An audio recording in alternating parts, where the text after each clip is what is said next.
Have you seen Emily the Criminal? It's a 2022 crime thriller about how a woman struggling to pay off her debts turns to crime. The film begins with Emily failing an interview terribly when the interviewer finds out about her aggravated assault conviction. Emily returns to her job, delivering food.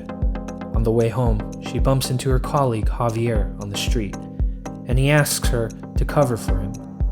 She reluctantly agrees, but before he leaves, he gives her a number for work as a dummy shopper. Later that evening, she texts the number, and the contact gives her an address and asks her to meet them at 9 o'clock tomorrow if she wants to make $200 an hour. Emily then goes to meet her friend Liz at a bar and tells her that she might return to New Jersey to live with her father so she can save money. Liz tells her not to go and that she will put in a word with her boss to see if she can get her an interview. They then proceed to get wasted. The next morning, Emily goes to the address in the text while cautiously holding some mace spray. She enters a room full of people and approaches a man at a desk. The man interrupts her, asking for her driver's license. He then scans the license and then calls Javier to check if he knows her. Emily's photo is then taken by another worker, and then the people gather for a meeting.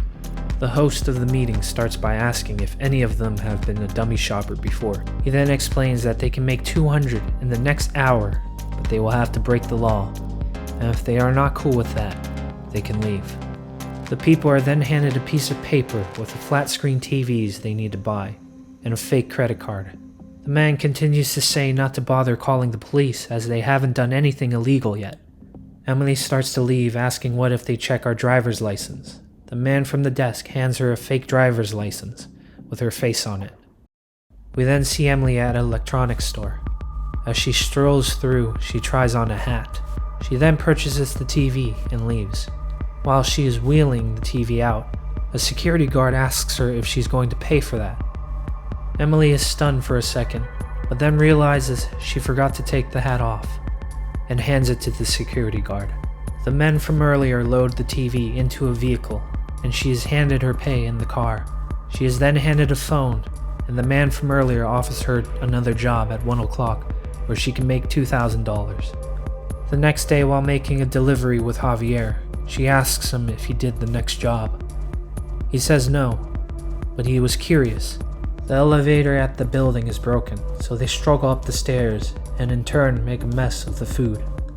Liz then calls her to tell her that her company just hired some people, so there isn't work available. While cleaning up in the bathroom, Emily decides to throw the phone she got away, but then changes her mind.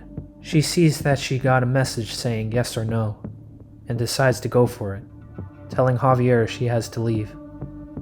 Back in the truck, she is handed a black card with no limits and a check.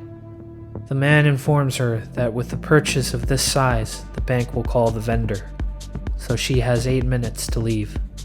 Emily makes her way to an office where she tells 2 men there that she is buying a car for her boyfriend. The boss says that it's unusual to buy before seeing a car, but then takes her check, checks her ID, and swipes her card. Emily gets up to leave, but the boss asks her to sign a waiver. Emily does so quickly while keeping an eye on the clock. She is then led to the car by the other man, who tells her that the car suits her. She gets in the car and starts the engine, but the man then receives a phone call.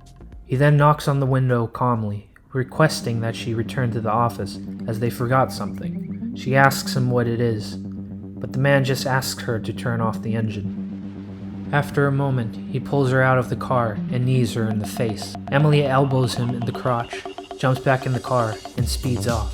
The man chases after her in another car, and Emily ends up being blocked by a truck. The man exits his vehicle, and Emily does the same, armed with her mace spray, which she uses on the man, and speeds off again. With a bloody nose, she angrily brings the car back to her employers, asking for her payment. Emily leaves, but then has a panic attack around the corner. One of her employers goes to check on her and offers to drive her back to her apartment. He introduces himself as Yusuf, drops her off at her apartment, and suggests she ice her face, adding that he can help. She chuckles at his offer, but then accepts. While icing her face, He checks on her drawings. He then shows her a property he wants to buy with the money he has been saving. Emily asks him how much he can make and if he can show her how to do it. Before Yusuf can answer, he gets a phone call and gets up to leave. Emily hands him back his phone, but he tells her to keep it, so she has his number. Back at work the next day, she apologizes to Javier and is grilled by her boss. Sometime later, Emily goes back to Yusuf, who teaches her how to make credit cards and lends her a machine. He tells her not to mess with ATMs, not to meet customers at their homes, and most importantly, don't visit the same store twice in a week. He then asks if she has any protection, to which she replies, pepper spray. Yusuf said that's no good and hands her a taser, adding that if she makes over $5,000, come and speak to him. Emily then hustles hard, selling a bunch of TVs and puts her earnings in the safe. She meets up with Liz again, who is going on a business trip to Portugal. Emily agrees to look after her dachshund while she is gone. Emily then returns to Yusuf with over $5,000. They make small talk about his small office until they are interrupted by the man at the desk from earlier. Yusuf introduces him as his cousin, Khalil. Khalil doesn't seem happy and asks to have a word with him outside the office. Later on, Emily is contacted by another customer and heads outside to meet them. She sees a pickup truck parked by the road and messages them, but feels something is off, so she starts to head back inside. A rough-looking couple follow her to her apartment, barge in before she can close the door. The man tackles her to the ground and holds a box cutter to her throat. He asks her where the money is, and his partner goes to retrieve the safe, finding around $15,000, while also stealing Liz's dog. As they leave, they remind her that they know where she lives. Emily locks the door in shock, but then repeatedly yells, "No, no, no!" and grabs the taser. She rushes outside to the pickup truck and zaps the guy, and then drags the woman onto the floor. She finds the woman's driver's license and tells her that she also knows where she lives. Emily goes back inside with her money and the dog. Next, we see Emily at a party that Liz invited her to. She is introduced to a bunch of artsy people who she can't seem to connect with. So, she calls Yusuf, who comes and after realizing Emily doesn't know anyone there, offers to pretend to be her boyfriend. Liz then informs Emily that someone at work has put in their notice and asks her if she can come in on Tuesday at 11 a.m. to get prepped for an interview. Emily excitedly agrees. The party goes on for a while, and Yusuf and Emily enjoy each other's company. They leave the party. Emily jumps on Yusuf, kissing him passionately, and Yusuf gets lucky. A few days later, Yusuf shows Emily the new place he will be putting a down payment for soon. They have lunch there together, and Yusuf asks her what she would do if she had money. Emily replies that she would pay off her debts, do art, and travel, or maybe stay in South America. She then teaches him some Spanish. Yusuf then asks Emily for a favor, and Emily asks what it is. We find out that the favor was for Emily to come with Yusuf to meet his mother for dinner.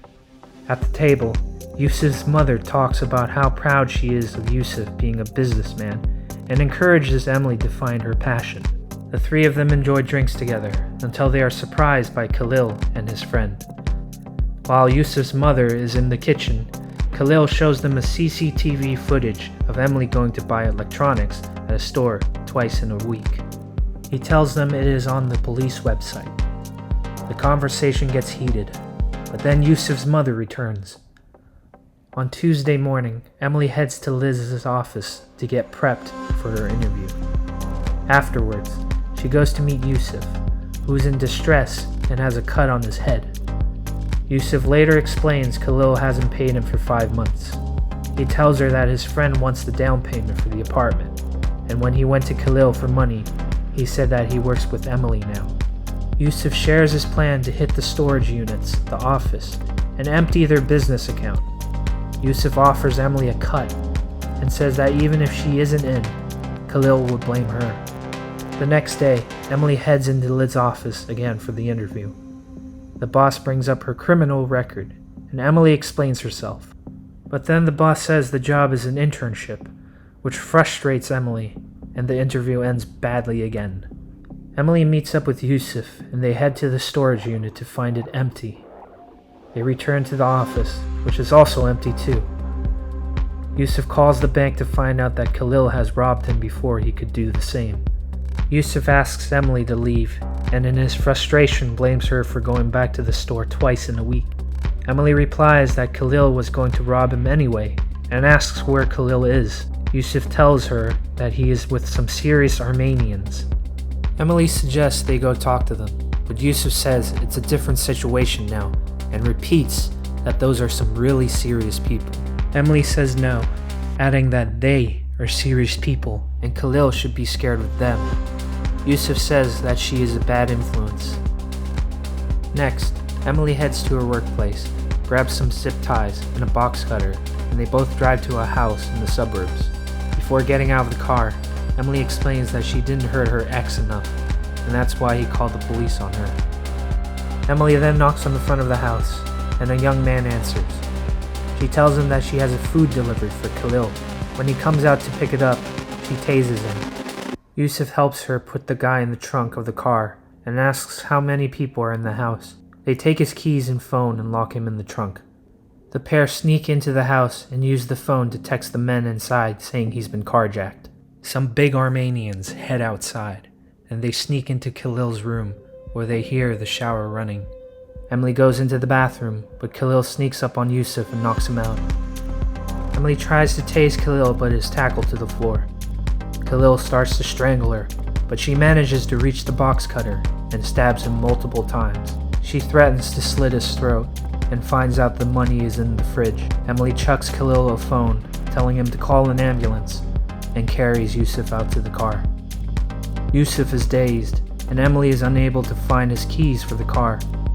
Sirens approach in the distance, and Emily makes the decision to take the money while apologizing to Yusuf.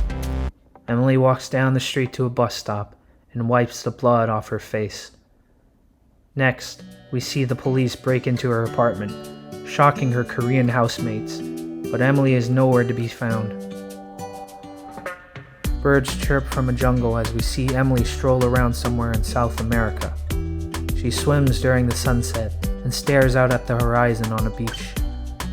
Finally, we see Emily speak Spanish to a group of people, explaining how they can make $200 in the next hour, but they will have to break the law. Oh, see? Now you've seen it, please like and subscribe. And remember kids, if you're running low on cash and can't find a better job, don't start stealing.